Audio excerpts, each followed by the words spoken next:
Hello, welcome to the Winners Find a Way show. I am your host, Trent Clark, CEO of Leadershipity, serial entrepreneur, international speaker, having spoken 5-star in 17 countries, and also I'm the author of Leading Winning Teams with Wiley Publishing. Most people know me, though, before as I spent over 13 years of professional baseball coaching in 3 World Series. And today on the Winners Find a Way show, we are in Green Bay, Wisconsin. It's draft day. And we're going to talk to our special guest, Jeb Collins. Jedediah Collins, say hello, big bag. Hey, good afternoon to you. Godspeed to the young men whose lives are about to change. And just always appreciate the opportunity to share my message. Nice, great. Rob Finkelstein, my co-host on NIL for You. Also, fellow podcaster in Athletes to Entrepreneurs, brought to you, of course, by Alumni Direct, his company. And what a great group that is, working with athletes and alumni from the universities. So super excited to partner with them on education. Today, we're talking all things education on the Winners Find a Way show as we get into draft day and we talk about financial literacy. As Jeb Collins is known as the America's most engaging financial educator. And so I am super pumped up as the founder of Money Vehicle and an NFL veteran as well. Jed has written a financial literacy program, a learning management system that he has on direct that he's brought to the world and the masses. Jed, it's great to have you, man. It has been a neat kind of transition. You know, in football, I became a fullback. I led the way for people behind me. I leave the game and really I'm in the same position. I'm just trying to lead the way for people to understand this language of money and be able to identify how to make it go to work for them. The NFL, professional sports, is such an opportunity. What I came to realize early in my career is even though I was an accounting degree and a business major, nobody had ever taught me how to speak the language. And if you don't know how to speak money, you definitely don't act wealthy. And that is really what I get to do 17 years later after writing in my journal that I wanted someone to speak money to me. I get to come back and I get to teach about half of these guys getting drafted here this weekend. I will see in their clubs and in their buildings here in the next couple of weeks. Not as an advisor. I don't work with clients. I work with purely students and really just trying to be that resource I wish I had. Yeah, I love that. And I'm a little bit surprised. I mean, Jed, now that we learned this, I think it really should have been called fullback financial, to be honest. But I like Money Vehicle too. I think that's cool, But I think fullback financial's got a little ring to it, It does. A lot of people actually call me the fullback of finance. That is a claim I will take. But really, when we started this about 10 years ago, I asked myself if I want to be connected to it like Dave Ramsey, if I wanted to connect it to Jed, or if I wanted to see it as something that's going to be ultimately bigger than me.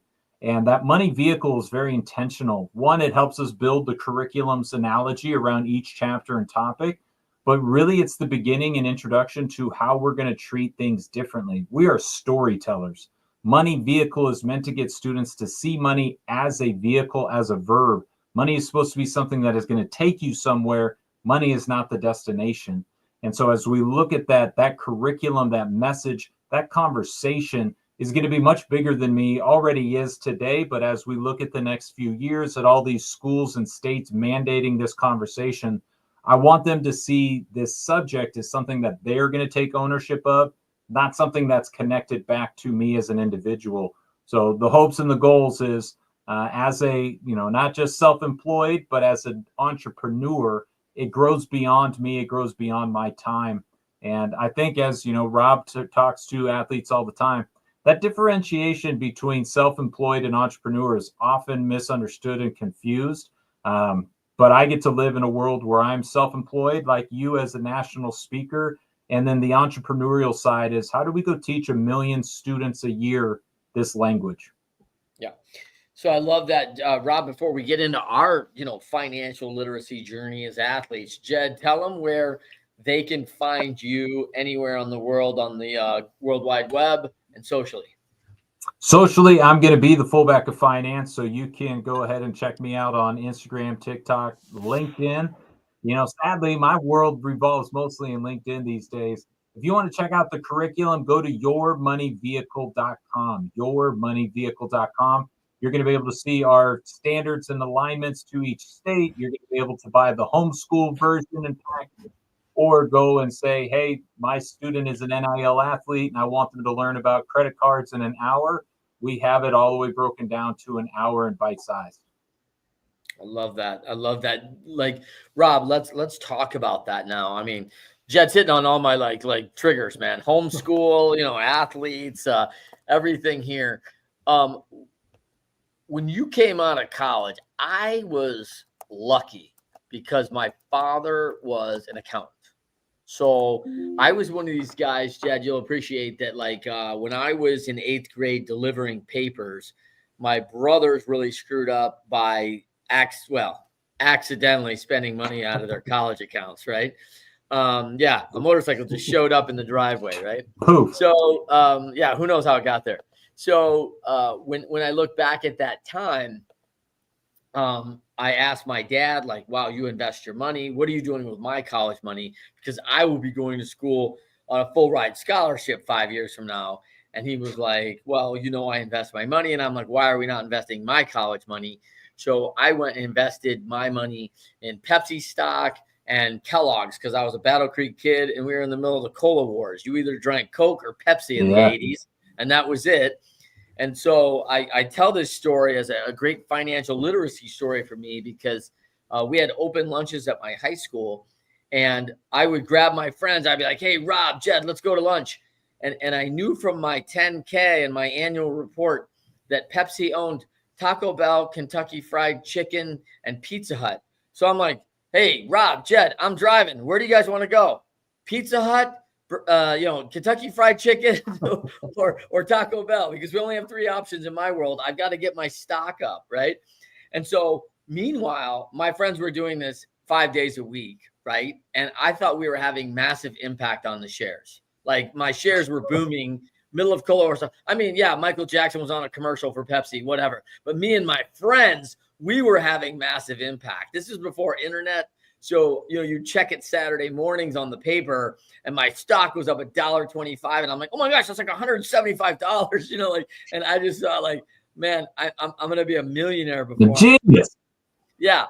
And so I know, fast forward, I did do the scholarship, and I left college with a $30,000 portfolio, as both Kellogg's and Pepsi did very well during a recessionary period in the 80s. They were good stocks to own.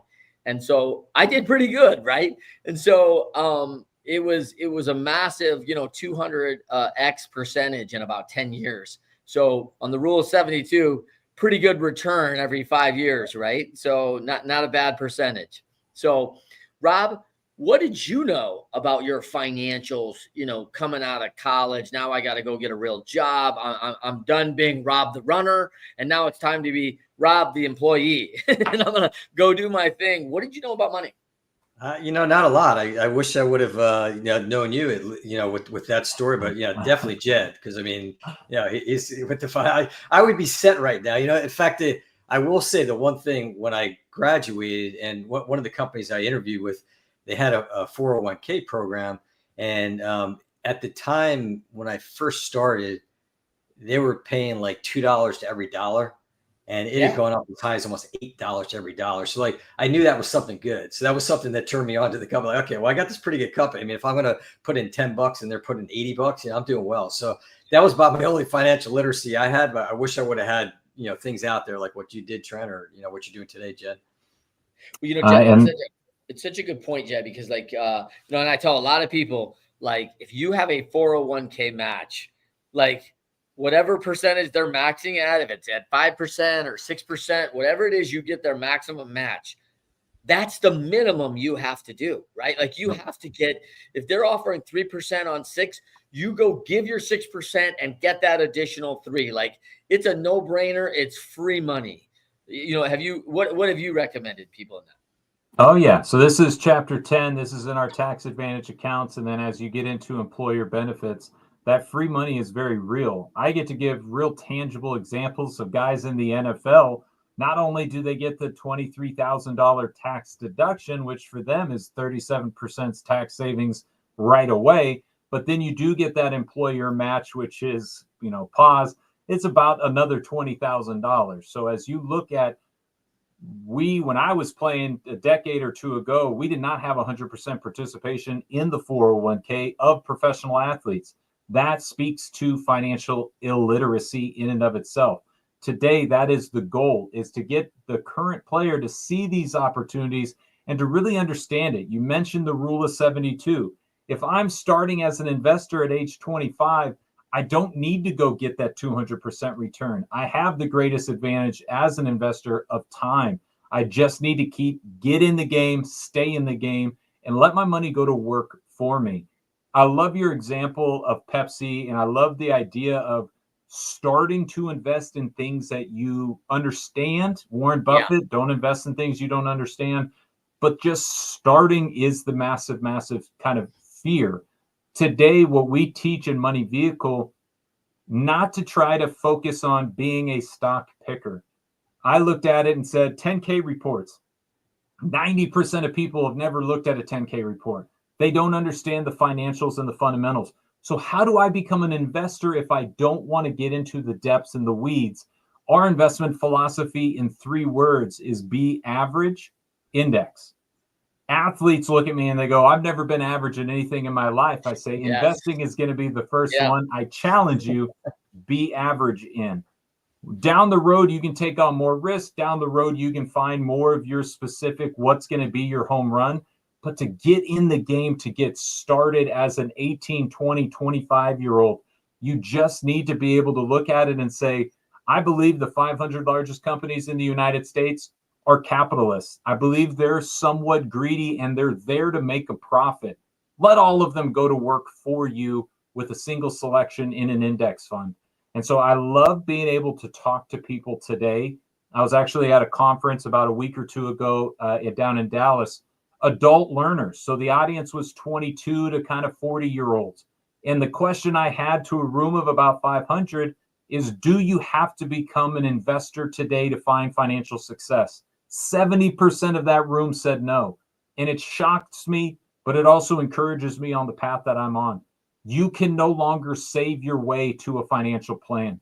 Inflation, the world, a lot of things are going against. We have to be educated enough to become this investor, to welcome that risk, to earn the return, but to truly take that leap of faith and see that saver's mindset. My parents, they never elevated. They lost money in 2000. They said they never wanted to get back in. They never took the risk again, and they've been hurt because of it. They're fine. They're retired. They're okay. But I look at it and I see that mindset. That's really what I want to go address as I talk to students, that student being 16 or 26 or 56. When you talk to people, it's being a spender is our day-to-day. Being a saver is a great first step. We have to be able to elevate to investor. And when I talk to professional athletes, I tell them all the time, this weekend, you're going to get drafted. This is an amazing day. Your NFL dream is not supposed to give you days. It's supposed to give you decades. And we have to start looking through that investor's mindset of decades, not days. I really like the aspect of the language that you're talking about, Jed. Like, if we think about school, we understand desk, pencil, notebook, chalkboard. Like, we know these languages. And in financial literacy, we don't know Fortune 500, index fund, rule of 72, like some real simple terms. And when we talk about that, just a quick explainer is the rule of 72 is whatever interest you get a return on your investment is how quickly it will double. So if I get a 10% return on an investment in 7.2, I divide that 72 into 10, right? And in 7.2 years, that investment will double. So I buy a house. This happens a lot for us in home ownership because we really appreciate that. And most of us have them. When we do that, we go, oh, I bought a $200,000 house. And in 7.2 years, it doubled. You got 10% return on that home's value. That may not be the actual value you received in the end, because there's expenses against that, right? You have the cost ownership, you got to maintain the lawn and the roof. That may not be exactly what you get, but now they could say that cost, that house is now worth $400,000 now. And so when you see these high, great, real estate values go up really quick in a very big time, right? They're going, whoa, man, I'm getting like 18% return every 4 years. Property went 200, 400, 800 in 8 years, right? At 18% over a really high time, which I saw in Phoenix in that 2002 to 2009 era before the crash, right? And so they were picking up that thing, oh, it's always going to be like this. There's a reason there's an average, right? Like, it's like, oh man, if you're getting 18 and the average is like 6, guess what's going to happen, right? Yep. It's going to have a 12% pullback. And like, whoa, minus 12% is that average of the 18 to get to a 6. So there's going to be a downtime. So trying to time the market is another word you should know. Time the market. Should I be trying to get in and out where I'm going to assume I know, as some savvy investor, having never read, it's a crazy idea that you think, and even professional investors, they rarely are going in trying to time the market to what might happen, because pretty unpredictable. Is that fair, Jed? I always tell guys and gals, it's time in the market. It's not timing the market. If you can see your dollars and say, hey, I'm going to be in the market for 20 years, as opposed to trying to time when it's up and when it's down. I continue to look at again and just say, this is that financial literacy conversation. As we do look at buying a home, all these big investments, it is simply coming back to this conscious effort of what lifestyle do I want to live? How do I build a plan? And that's been our biggest hurdle, is most people have never had to build a plan for financial success in the past. We used to have these things called pensions and Social Security, things that we were going to depend on.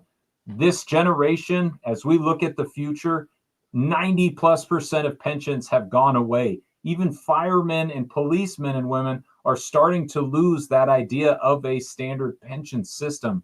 So we are all going to have to speak this language, understand dynamics of the rule of 72. And again, if I'm a young earner and a young investor, I see the social media, I see the TikTok that says 70% in 12 hours. I also got to understand that correlation with risk and return. If somebody is telling you they're going to give you a double-digit return, they're also going to give you a pretty significant risk profile. So being able to navigate what opportunities you need to chase and what opportunities your desired lifestyle is going to need. Yeah, and because we're live today, I really appreciate that. This is Friday, April 25th.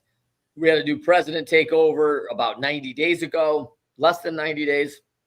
And the market ever since has been a great Cedar Point ride, is what it's looked like, right? It's just gone crazy. And so when you're high risk, you've got to ride that out now. And there's people who are sitting there going, I got $3 million in high risk that just went to 2. Holy goodness. Like, my pants are on fire. I can't sleep at night. This is crazy.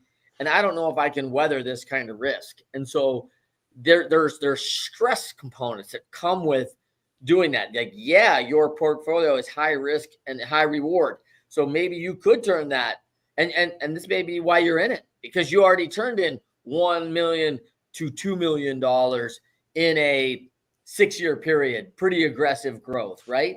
Or less. And you're thinking like, oh, I can do this all day.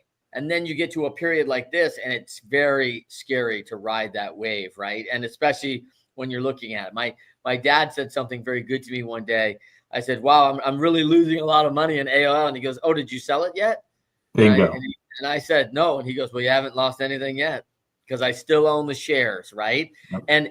And by the way, he also gave it to me when I said, I am up $50,000 in AOL. And he's like, you're not up anything yet unless you're selling it. Like, right? And so I was like, man, that's pretty crazy. But who said compound interest is the 8th grade wonder of the world?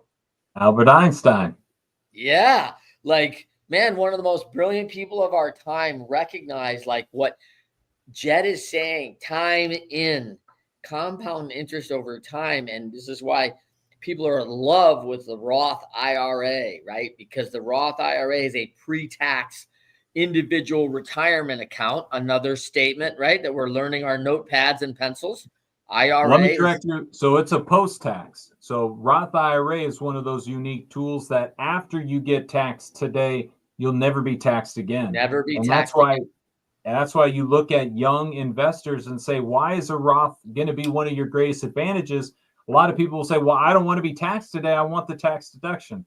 If you're in a low income tax bracket, which most of us are as we start out in our journey, take the tax today. The only guarantee I will give you, and anybody in finance tells you the word guarantee, run, because they're going to try to steal something from you. As you look at the only guarantee, it is that taxes will go up in the future. Our country has written a lot of checks. Taxes are how we're going to be able to support and do them. I love the Roth IRA. It's actually the final action in our money vehicle, First Mile of Money program, is to be able to set that up, because you do understand the rule of 72 and compound interest. You do understand taxes, cash management, all of the other pieces of the journey come to fruition in that one. But again, you're speaking this language, Trent, and I love it. Reverting back to the mean, the ability to look at an average return. Yes, you're up 20% right now, but if we look at the average of that asset class, it's back to about 12%. That means you got to expect some downside. Financial advisors do not make money on the way up. They earn their money on the way down. They earn their money on communication and the emotional control. These last couple weeks, couple months has been in a pivotal time where if you are not educated and expecting the roller coaster, it is going to shock you and oftentimes make you sick. I think the Roth IRA now is about $5,000 cap per year. A couple of things that most people don't know about that. One is that if you start at 16 and put $5,000 on your summer job and you put that away until you're 21 for about 5 years and earn 8%, you will have over $1 million when you turn 70 years old. And at 8%, like that's doubling about every 9 years, right? Rule of 72. So it's an amazing vehicle, which is why it's so incredible, because it's time in. You never put another dollar in there. The other beautiful thing about the Roth IRA is that your investment was pre-tax, so it's your money. I forget the word I should say, but it becomes I'm trying to think of the word, Jed. Like it becomes solidified and I can't think of it. But like after 5 years in, you can take that money out without your contributions. You can take your contributions out. Yes, because they have already been taxed. Yep, your contribution is solidified after 5 years. So if you're 21 and all of a sudden you're 30 years old and something happened, you needed a vehicle, an emergency happens and you need to get up to $25,000, you could go back on the original investment in your Roth. No penalty, no taxes against that, no charge, no penalty. If I go in front of my 401k and I take out $20,000, what's my penalty on that, Jed? Oh, well, first you got to pay taxes on it, and then you get about a 20% penalty. Capital gain. Yeah, like you got to pay that tax penalty on it. So it's an absolutely crazy welcomed vehicle for us here in America, that if you haven't discovered the Roth IRA, especially at a young age, get your kids, get them going. Big deal. Rob, let's talk about there's a lot of people that study business.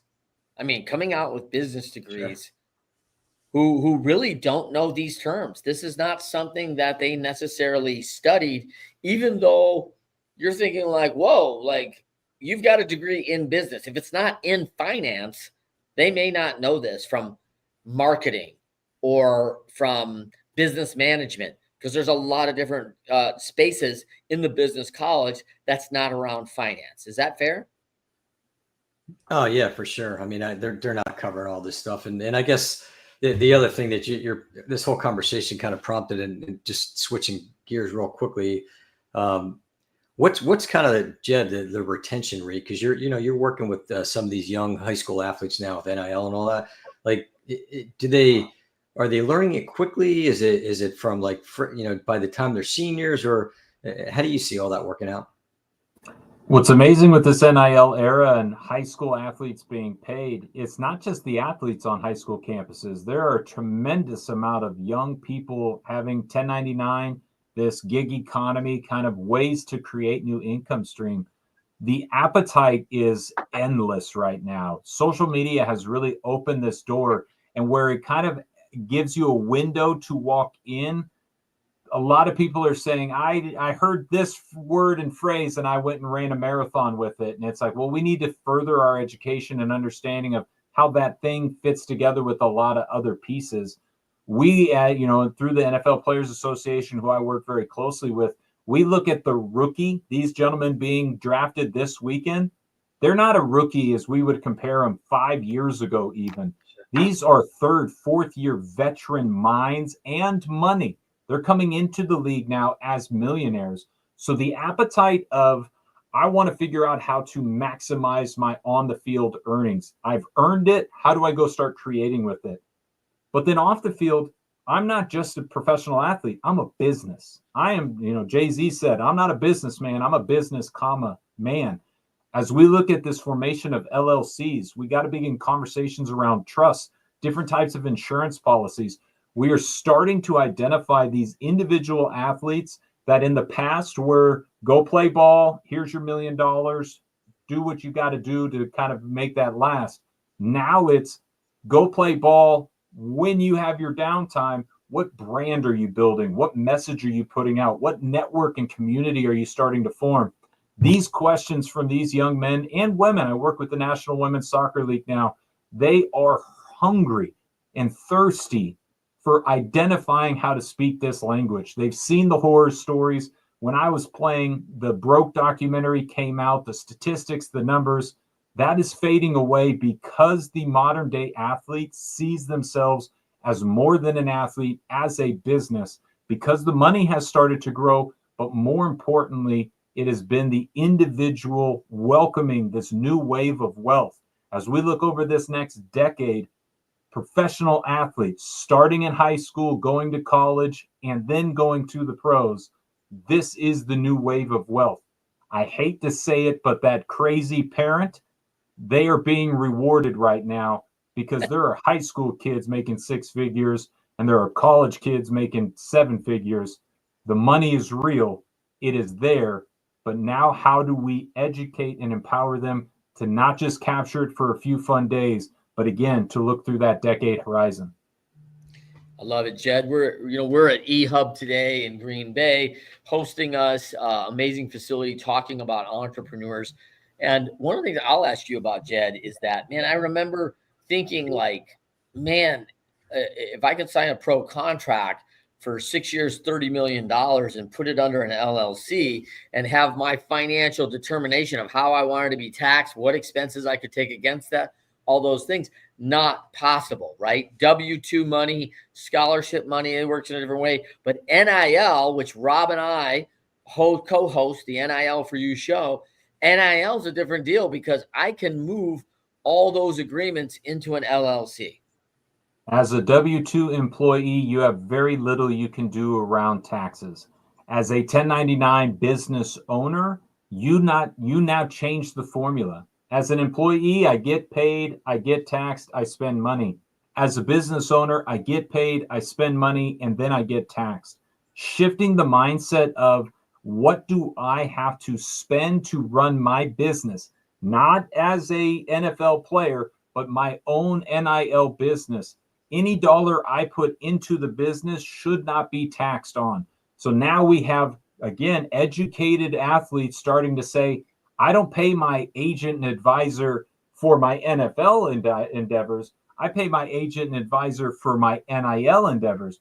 Why? Because one is not expensible. The other is a business expense. So it is this education, this knowledge of being able to differentiate between the two, not commingling, but to be able to look at yourself as a business and really start to take the actions of the wealthy of how to navigate the conversation. The tax code is 90% written on how to mitigate or reduce your tax liability. 10% is the actual code. 90% is how to speak it and get around it. It is not tax evasion. It is tax strategy. And this is the conversations that, again, 22, 24-year-old professional athletes are starting to have and starting to look at. There is endless misinformation, endless misunderstandings. LLCs, I don't have to pay taxes, all these kinds of things. But the reality is, if you do educate and you do identify, you get the right, what I call A team, you get your A team around you, now you can start building that plan that is going to maximize your life. Yeah, and I think another word, right? Mitigate. Like, it's a great word around literacy. When we talk about it, Rob, how many of these words did you hear when we were out being athletes? Because one of the things Jed and I are committed to is taking this knowledge and education to the 23, 24 level, to getting it at the 16, 17, 18 level, being prepared for what's possible and going into a world, understanding how credit cards work, what 22% interest actually equates to on a dollar figure, all those things that have been somewhat predatory in our collegiate days. So talk to us about like how you've discovered and been educated over time. And do you think that would have been valuable to you as Rob the runner back in the day? Yeah, for sure. I just I look at where I'm at today, and I just I think a lot of it would have been a different world if I had this, and I think it's really important to tap into this, and especially like what you're doing, Jed, at a young age. I mean, this whole thing we talked offline about, just a lot of these states now mandating that there has to be financial literacy that starts at that high school age and goes through, and I think it's so needed out there. And I know, Jed, you're pressed for time here, so this has been great. I mean, we could probably carry on this conversation for hours and talk more and more about it. But we appreciate your time. And again, why don't you just tell people how they can find you? And we definitely encourage. You can see, just talking to Jed, talking to Trent, just great information. I will say my last piece of financial literacy today is around the reality of taxes. We call it your society choice because we do want to have a positive connection. A former Washington State Cougar, got drafted #1 last night, Cameron Ward, well-deserved. What I love is his opportunity is coming to fruition. What I hate is the headlines this morning where Cam Ward is being rewarded with a $48 million contract. That message you send to a young man says, I got $48 million. Trent, Rob, and I look at it and go, no, you didn't. Maybe 24, maybe 28. But if you spend and act like you got 48 million, which the New York Times and everybody in the world just told you, that financial illiteracy is the message we're sending to these young men. The gentleman getting drafted today, you signed a 10 million. No, you didn't. You signed a $6 million deal. You spend on 10, you're not only going broke, you're in debt. So it is a continual conversation and education around how this language of money works. We have to speak money to act wealthy. Your Money Vehicle, we work with about 20,000 high school students, 5,000 college students, and over 1,000 professional athletes each year. My mission, my goal, and Trent, this is going to come right to what you were saying. We want to open 1 million Roth IRA accounts a year. It is an essential tool, but it is also a message that you're speaking this language. You don't open those with Money Vehicle. We just educate you on what to do, how to do it, and why it's going to fit into your plan. If you'd like to see more about what we're doing, yourmoneyvehicle.com. We are in hundreds of high schools. We are coming to students close to you, and we are simply trying to impact the community, change the world by teaching people this language of money. I'm very excited to collaborate with the two of you, very excited for what the future holds, and just appreciate the time. Good luck tonight and enjoy the day.